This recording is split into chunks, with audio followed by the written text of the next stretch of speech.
the plane nobody expected. They called it slow. They called it obsolete. Some even said it was a flying coffin that would never survive the Pacific. And yet, it became the forgotten fighter that outclassed the legendary Japanese Zero, rewrote the rules of air combat, and changed the course of the Pacific War forever. This is the unbelievable story of the plane that nobody believed in, but the one the war could not be won without. A fighter that should never have existed. In early 1942, the United States was in shock. Pearl Harbor had been attacked. The Philippines were collapsing. The Japanese Zero roamed the sky like a ghost, fast, agile, and unstoppable. Every American pilot returning from combat said the same thing. You can't fight the Zero, it turns inside anything. It climbs like lightning. You dive, it follows. You pull away, it's already there. American commanders needed a miracle. Instead, they received the Brewster Buffalo and the Wildcat, planes so slow, so outdated that some squadrons refused to even use them.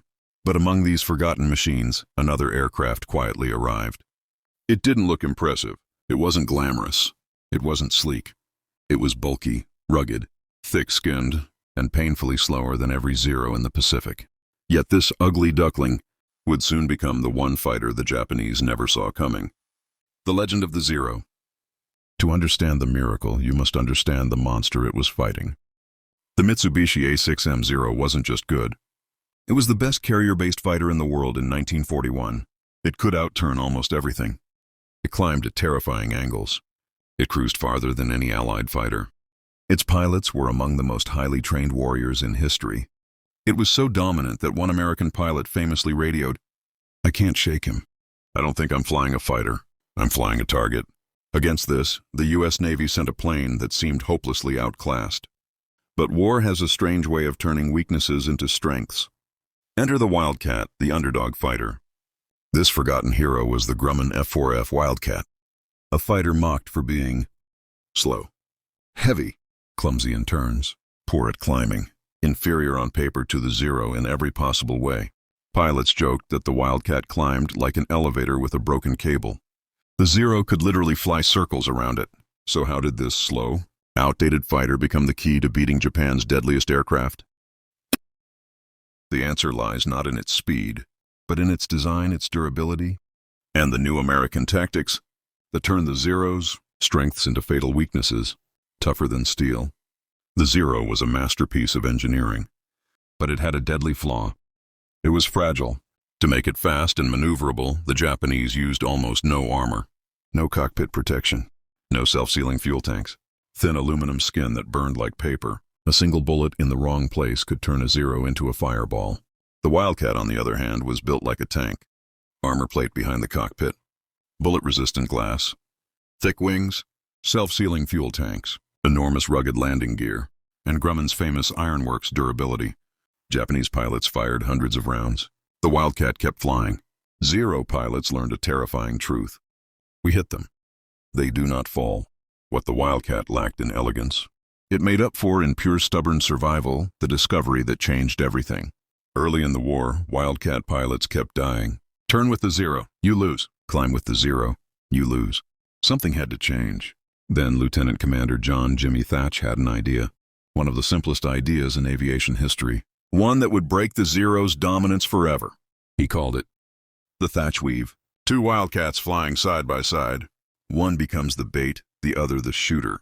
Whenever a Zero tried to get behind one fighter, both would turn toward each other, crossing paths, switching roles, and trapping the Zero in the middle.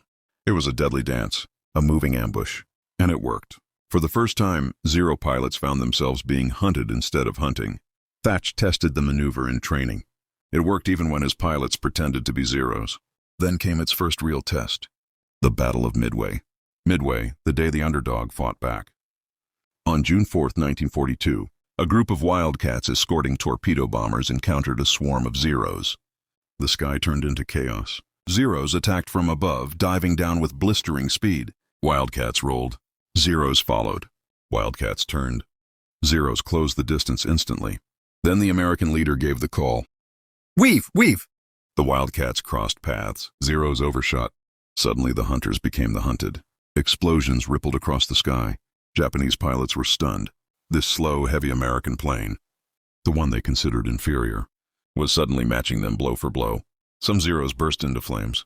Others spiraled into the ocean. A tactic invented on paper had become the turning point of the air war. Why the Zero never adapted.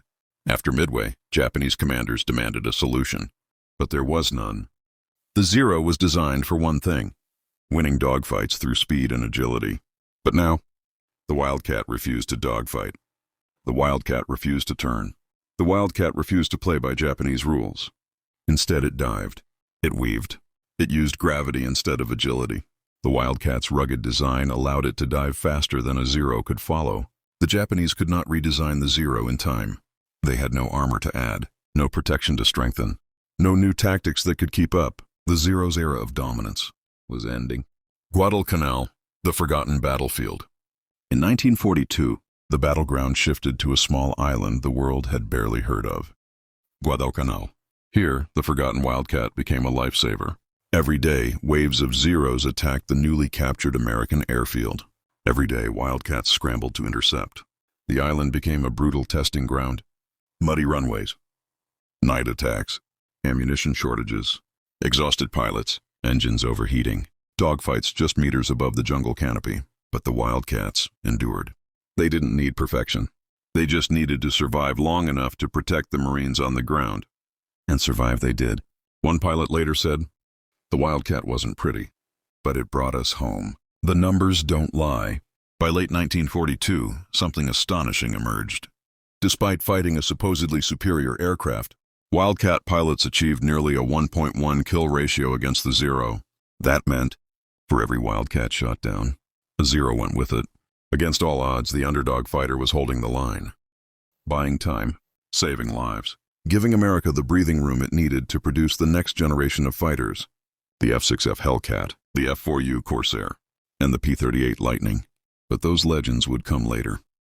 In the darkest, earliest days, it was the forgotten Wildcat that carried the war on its shoulders. The hidden power behind the Wildcat, the pilots who refused to quit. In 1942, every Wildcat pilot flying in the Pacific knew one truth. If a Zero spotted you first, you were already in trouble. But Wildcat pilots learned something even more powerful. You don't need the best plane if you have the best courage. These pilots weren't just fighting Zeros. They were fighting exhaustion, fear, hunger, heat, malaria, and the belief that they were flying inferior machines. Some slept in foxholes. Some ate cold rations in the rain. Some flew 5 or 6 missions a day. But every time the sirens screamed across Henderson Field, they ran to their Wildcats because they knew that if they weren't in the sky, the Marines on the ground would die. This wasn't just a war of machines. It was a war of spirit. And the Wildcat pilots had plenty of that. The Zero secrets, cracking the code. American commanders desperately needed to understand the Zero's weaknesses. Then came a miracle. In July 1942, on Attrition Island in Alaska, a Zero crashed, but didn't explode. The pilot died, but the plane was almost completely intact. For the first time, the U.S. had a Zero it could test. Engineers inspected every bolt, wire, and panel. What they discovered changed everything. Weakness number 1, no armor. Every bullet that hit a Zero went somewhere deadly. The pilot, the fuel tank, the engine. Weakness number 2, poor at high speed. Above 300 Mach, the Zero lost almost all its maneuverability. Weakness number 3, weak roll rate. The Wildcat could roll faster, giving it the advantage in defensive moves. Weakness number 4, slow dive speed. The Zero simply could not keep up with a diving Wildcat. These weaknesses formed a new strategy. Don't turn with the Zero. Don't climb with the Zero. Stay fast, stay heavy, and strike only when you choose. The Wildcat suddenly had a blueprint for victory. The art of boom and zoom. Wildcat pilots realized something crucial. Their plane's weight, its biggest weakness, could become its greatest strength. When the Wildcat dove, gravity became its engine. Its thick frame, its rugged wings, its strong construction, all let it withstand speeds the Zero couldn't safely match. So a new tactic was born. Boom and zoom. Boom. Dive from above, fire a burst, make your attack swift and deadly. Zoom. Pull away in a climb or shallow dive before the Zero can chase. Don't stick around. Don't dogfight. Don't give the Zero a second chance. A Wildcat pilot described it perfectly. Hit hard. Get out. Come back when you're ready, not when the Zero wants you to. This strategy saved countless lives and flipped the air war upside down. Aces rise from the ashes. With new tactics came new heroes. The Pacific began producing American aces, many flying the slow Wildcat. Joe Foss, a rancher from South Dakota who shot down 26 enemy aircraft, most of them Zeros. Marion Carl, a calm, brilliant pilot who mastered the boom and zoom style. Butch O'Hare, who single-handedly attacked a formation of Japanese bombers to save his carrier, and became the first U.S. Navy ace of the war. These men showed that it wasn't about the machine. It was about the pilot. It was about the will to survive. One pilot joked, "The Wildcat wasn't fast, but it sure made me fast. Fast at thinking, fast at reacting, fast at using the Zero's strengths against it." The carrier war begins. Airfields like Guadalcanal were vital, but the real battle for the Pacific would be fought on the decks of carriers. In 1942, 4 Japanese carriers were sunk at Midway, but Japan still had many more. The U.S., however, was building a new kind of navy. Fast carriers, floating fortresses loaded with Wildcats. The Wildcat became the shield of these carriers whenever radar picked up incoming Japanese aircraft. Zeros, dive bombers, torpedo planes. The Wildcats were launched first. They weren't always the fastest to climb. They weren't the most agile, but they absorbed damage. They blocked enemy formations. They disrupted Japanese attacks, and they protected the carriers long enough for American bombers to strike back. If the U.S. Navy had not had the Wildcat, many carriers would have been lost. The War of Attrition. By 1943, a grim truth emerged. Japan could not replace its pilots. Each Zero pilot took years of training. They were elite warriors, the best of the best. But the United States had endless fuel, endless steel, endless factories, and a training program that could produce hundreds of pilots every month. Every time a Zero was shot down, Japan lost. A plane, a pilot, a year of training, a weapon that could never be replaced. Every time a Wildcat was lost, the U.S. replaced it instantly. The forgotten fighter had become Japan's worst nightmare, not because it was perfect, but because it refused to die. The turning of the tide. In early 1943, something extraordinary happened. The Japanese Navy began losing air superiority. Zeros that once dominated the sky were now falling more often. Their pilots wore out, their resources drained, their tactics became predictable. Meanwhile, Wildcat pilots grew more skilled. Their teamwork improved. Their strategies evolved. American carriers grew in number. American radar grew more advanced. Every month, the Wildcat became more deadly. A Japanese commander wrote in his diary, "Their fighters have become different. They do not turn. They attack with speed. They escape like lightning. We cannot catch them." The hunter was now the hunted. A new threat arrives, the Zero model, 52. Japan tried to fix its problems by upgrading the Zero. The new A6M5 Zero model 52 was faster, stronger, and more resilient. But by the time it arrived, it was already too late. The U.S. Navy had a new weapon on the way, one that would completely crush the Zero forever. The F4F Hellcat and the F4U Corsair. But even in 1943, before these new giants took over, the Wildcat still held the line, still protecting carriers, still defending islands, still fighting with the power of determination. It had become more than a machine. It had become a symbol that America was not going to lose. The day the underdog became a legend. On one summer morning, deep in the Pacific, a squadron of Wildcats intercepted a massive Japanese raid. Dozens of Zeros, dive bombers, torpedo planes. The American pilots were outnumbered nearly 3-1. Their leader transmitted calmly, "Boys, and we're not turning today. We hit and run. You miss, you climb. You don't look back." The battle lasted 17 minutes. When it was over, several bombers were down. Zeros floated burning on the waves. Not a single American carrier was hit, and only one Wildcat was lost. That day, a truth echoed across the Pacific. The Zero may be faster, but the Wildcat is tougher. And toughness, in war, can be more important than beauty. The battles that proved everyone wrong. The battle for the slot. In late 1942 and early 1943, the Solomon Islands burned with some of the most intense air battles of the entire war. The narrow strip of sea between the islands was called the slot. Every morning, Japanese Zeros roared down the slot toward Guadalcanal. Every afternoon, they returned, sometimes missing entire formations that had been swallowed by the jungle below. And every day, waiting for them in the humid, mosquito-filled air, were the Wildcats. These were not glamorous pilots.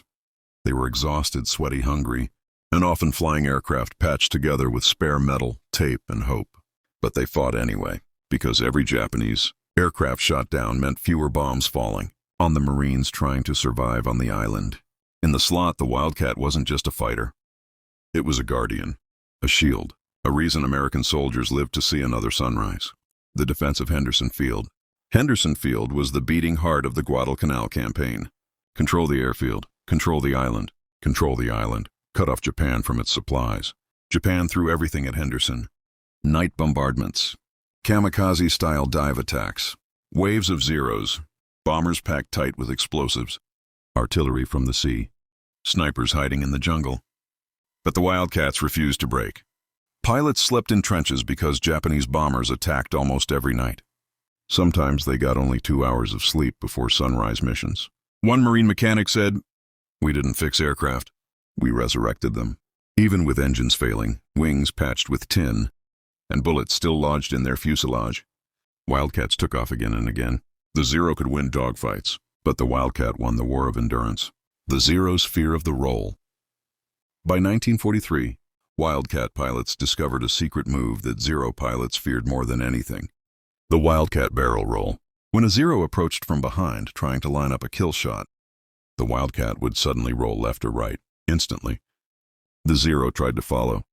It couldn't. Its wings simply couldn't handle the high-speed roll. It lost aim, it lost advantage, and often, it lost its life. The Wildcat's heavier frame gave it rotational power that the Zero simply couldn't match. This turned the Wildcat's weakness, its weight, into a tactical weapon. The Zero had claws, but the Wildcat had armor and tricks win wars. The birth of fighter coordination. One of the most underrated reasons the Wildcat became deadly was something Japan didn't expect: American teamwork. While Japan relied on lone wolf aces, American pilots trained in coordinated formations. They used shared radio frequencies, planned intercept paths, coordinated weaves, mutual defense tactics, radar-guided launch timing. The Thach Weave was just the beginning. By mid-1943, entire squadrons used variations of it. Luftbury circles, high-side attacks, loose-deuce tactics. Japanese pilots began noticing that Wildcat groups acted like a single organism. One Japanese pilot wrote, "They fight together. They cover each other. When you chase one, 3 more chase you." This was the beginning of modern American air combat, a system that valued teamwork over individual heroics. The Wildcat became the foundation of that system. Fire in the sky the day the Zero failed. There was a day in the Solomons known among pilots simply as the Great Chase. A squadron of Zeros, fresh, confident, and led by one of Japan's best aces, dived on a group of Wildcats escorting American bombers. The Zero leader believed he had the advantage of speed, position, and numbers. He was wrong. As soon as the Zeros closed in, the Wildcats broke into pairs, each pair weaving, rolling, and covering each other in perfect harmony. Every time the Zero leader tried to isolate one fighter, the second Wildcat forced him off. Every time he tried to climb, the Wildcats dove. Every time he tried to dive, they climbed. He was being outthought, outmaneuvered not by speed or agility, but by strategy. By the end of the battle, 5 Zeros were shot down, 2 more were badly damaged. Every American bomber survived. Only one Wildcat returned with heavy damage, and even that one made it back to base. It was a humiliation Japan never forgot. The Dawn Raider. One of the most dramatic Wildcat missions happened in early 1943, when American intelligence discovered that a Japanese supply convoy would pass through the slot at dawn. These convoys were heavily guarded by Zeros. But the Americans had a plan. At first light, a group of Wildcats attacked from the sun, diving with the blinding glare behind them. The Zeros never saw them coming. For the first time, the Wildcats had the high ground. The first strike shattered the Japanese formation. Bombers began exploding. Supply ships turned in panic. Zeros scrambled, but the Wildcats were already gone. Climbing back into the glare, they dove again, and again, and again. The Japanese convoy was destroyed. It was one of the biggest blows Japan suffered in the Solomons. The Wildcat wasn't supposed to be capable of dawn ambush attacks, but it was. Because American pilots learned how to use light, speed, and surprise to their advantage. The Zero had agility, but the Wildcat had brains. The underdog's revenge. By the time 1943 reached its midpoint, the Wildcat, a fighter that experts once dismissed as hopeless, had accomplished the impossible. It forced Japan to change tactics. It protected the first American offensives. It held the line in the darkest months of the war, and it helped destroy the myth of the invincible Zero. Wherever the Zero went, the Wildcat followed. Not to match it, but to outlast it. A pilot named James Sweat once said, "The Zero always won the first 10 seconds. The Wildcat won everything after. Those after seconds were what mattered. Because wars aren't decided by beauty or speed. They're decided by survival. And the Wildcat survived everything. The Wildcat leaves its mark." By late 1943, the U.S. Navy slowly began phasing out the Wildcat and replacing it with the F6F Hellcat, the F4U Corsair. But even then, the Wildcat refused to retire quietly. It kept flying from tiny escort carriers where newer, heavier fighters couldn't operate. It supported landings across the Pacific. It patrolled supply lines. It hunted submarines. It protected convoys. Wherever the war went, the Wildcat was there. Reliable as ever, tough as ever.